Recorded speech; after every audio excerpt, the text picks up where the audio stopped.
જગદીશભાઈ ડેર જેઓ ભારતીય જનતા પાર્ટીના સભ્યતા ભારતીય જનતા પાર્ટીમાં તેઓ પુનઃ પ્રવેશ મેળવી રહ્યા છે તેમનું સ્વાગત કરવા માટે હું સેવા પાટીલ વિનંતી કરીશ આપ સૌ એમને પણ તાળીઓના ગડગડાટથી વધાવશો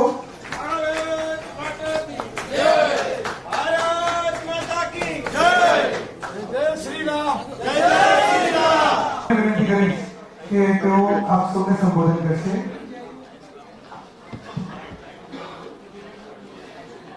ઓગણીસો 2000 યુવા અવસ્થામાં કોલેજ કાળ પૂરા કર્યા બાદ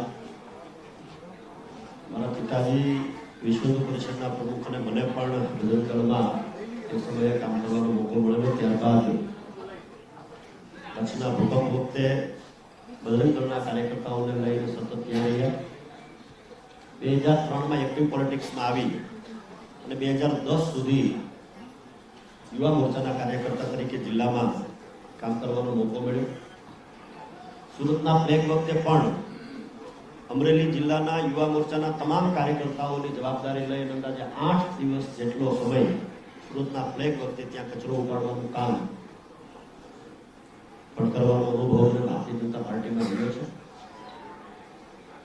2003 થી લઈ અને 10 સુધી એટલા બધા કાર્યક્રમો ભારતીય જનતા પાર્ટી દ્વારા યુવા મોરચાના કાર્યકર્તા તરીકે સોંપવામાં આવેલા. એની બે જ વાત મારે કરવી છે કે હાલના યશસ્વી પ્રધાનમંત્રી શ્રી જ્યારે આ રાજ્યના મુખ્યમંત્રી હતા ત્યારે સૌથી પહેલા 1 wood 10 youth એક કાર્યક્રમ એમણે અમલમાં મૂકેલો. અને એવા સમયે કે ત્યારે અત્યારનો આપણો મોબાઈલ જે છે એ કેમેરાવાળો મોબાઈલ ન હતો.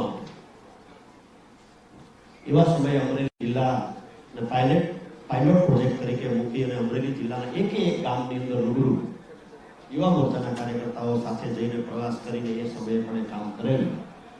ત્યારબાદ સ્થાનિક લેવલે અમુક કાર્યકર્તાઓ સાથે મતભેદ થતા પાર્ટી છોડી બહુજન સમાજવાદી પાર્ટીની અંદર જઈ નગરપાલિકાના ચૂંટાઈ નગરપાલિકાના પ્રમુખ તરીકેની સેવા બજાવી.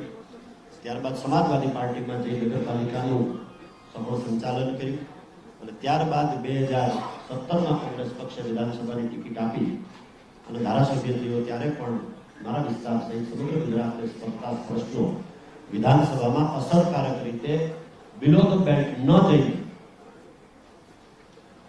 સમયોજિત ક્રિટિસાઇઝ કરીને પણ વ્યક્તિગત ટિપ્પણીઓ ન કરીને કરવાનો પ્રયત્ન કર્યો. હું એવું માનું છું કે સરકારમાં હાલમાં જે મંત્રીશ્રીઓ જે કામ કરી રહ્યા છે એમાં 3-4 મિત્રો સાથે યુવા મોરચામાં કામ કરવાનો સમય મળ્યો. આદરણીય ભૂપેન્દ્રભાઈ માન્ય મુખ્યમંત્રી શ્રી સાથે પણ છેલ્લા 5 વર્ષ દરમિયાન કામ કરવાનો મોકો મળ્યો ને કદાચ એટલા માટે જ આદરણીય ભારતીય જનતા પાર્ટીના અધ્યક્ષ પાટીલ સાહેબે ભૂતકાળમાં 3 વખત જુદા જુદા મંચ ઉપરથી આમંત્રણ આપ્યું હતું. પણ એવું થતું હતું કે લાગણીથી જોડાયેલા છીએ, યોગ્ય સમય આવશે ત્યારે કંઈક કરીશું. પણ ફરી વખત જ્યારે આમંત્રણ મળ્યું અને અમારી પણ ઈચ્છા હતી કે હવે જવું જોઈએ. એટલા માટે જવું જોઈએ કે જે મુદ્દો વર્ષોથી આ દેશની અંદર ચર્ચાતો હોય અને મેં ગઈકાલે પણ જે રીતે કહ્યું કે આપણા દેશની અંદર એકતા છે પણ વિવિધતામાં એકતા છે. આ રાજ્યની અંદર ધર્મ, સંપ્રદાય, ભૌગોલિક પરિસ્થિતિઓ, ભાષાઓ, ખાવાના પ્રકારો અલગ અલગ હોવા છતાં પણ મારા તમારા દેશની અંદર વિવિધતામાં એકતા છે. ત્યારે બધા જ લોકોને સાથે લઈને ચાલવું જોઈએ.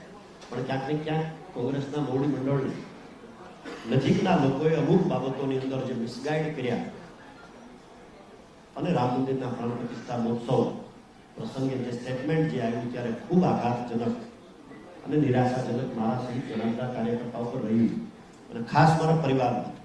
કારણ કે બધા જ ધર્મનો આદર કરીએ છીએ, એનું સન્માન કરીએ છીએ અને એ જ રીતે જીવીએ છીએ.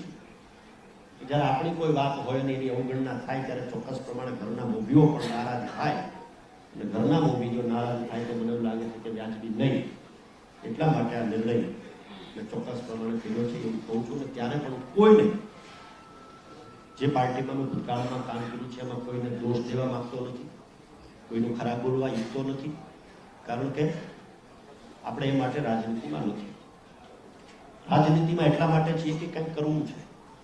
પ્લેટફોર્મ ચોક્કસ રાજકીય પાર્ટીઓનું મળે અને એવી પાર્ટીનું રાજકીય પ્લેટફોર્મ મળે કે જે સમગ્ર વિશ્વમાં આજે ખૂબ અસરકારક રીતે કામ કરી હોય માનનીય પ્રધાનમંત્રી શ્રીની આગેવાનીમાં, ત્યારે ચોક્કસ પ્રમાણે મેં ભારતીય જનતા પાર્ટીમાં જોડાવાનો નિર્ણય લીધો છે. ગઈકાલે આદરણીય પાટીલ સાહેબ મારા માતુશ્રીની તબિયત ખરાબ હતી ત્યારે મારા ઘરે પણ પધાર્યા, ત્યારે પણ થોડી વાત થઈ અને ગઈકાલે જ કોંગ્રેસ પક્ષના તમામ હોદ્દાઓ પરથી મેં સવિનયપૂર્વક વિનંતી સાથે મેં રાજીનામું આપ્યું છે. ભારતીય જનતા પાર્ટીમાં જોડાયો છું.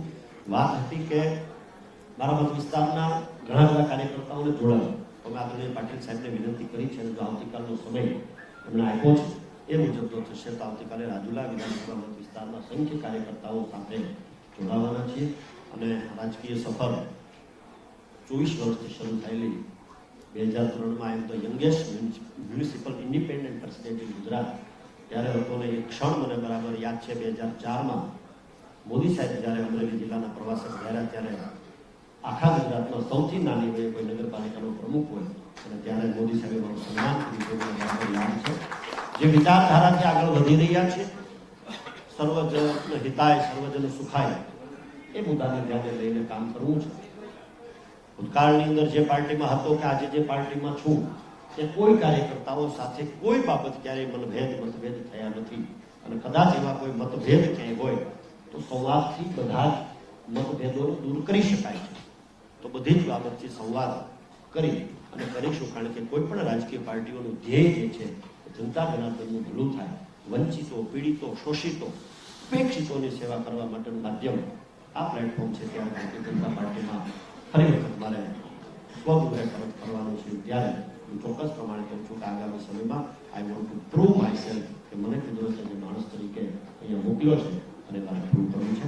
Thank you. ભારતીય જનતા પાર્ટીના યશસ્વી પ્રધાનમંત્રી શ્રી આદરણીય મોદી સાહેબ, ગૃહમંત્રી શ્રી અમિતભાઈ શાહ સાહેબ, ગુજરાત ભારતીય જનતા પાર્ટીના અધ્યક્ષ આદરણીય સી.આર. પાટીલ સાહેબ, ખૂબ નજીક છે એવા વડીલ મુરબ્બી અને મુખ્યમંત્રી શ્રી ભૂપેન્દ્રભાઈ પટેલ સાહેબ, હર્ષભાઈ, મારા મિત્ર જગદીશભાઈ, માનનીય મંત્રી શ્રી મુકેશભાઈ સહિતના બધા જ આગેવાનોને, આહિર સમાજના પણ મોભીઓ જેમને સતત કહેતા આપણે એમાં વડીલ મુરબ્બી વાસણભાઈ, વડીલ મુરબ્બી ભગાભાઈ, ધારાસભ્યશ્રી, વડીલ મુરબ્બી જવાહરભાઈ અને મારા નજીકના ઘણા બધા મિત્રો, વડીલ મુરબ્બી ભરતભાઈ ડાંગર, મારો અંગત ભાઈબંધ ભાઈ નીતિનભાઈ પાટિયા, મારા મિત્ર રઘુભાઈ હુંબલ અને ઘણા બધા મિત્રો, ખાસ કરીને જાહેર જીવનમાં આવ્યા બાદ સૌથી વધુ જેની સાથે મારે પ્રવાસ કરવાનો થયો, મેં મોટાભાગે જેનું માર્ગદર્શન લીધું છે એવા વડીલ મુરબ્બી માયા પણ અહીંયા હાજર છે. ભલે કોઈ રાજકીય પાર્ટીના સદસ્યના કહેવામાં નથી, એનું માર્ગદર્શન પણ લઈને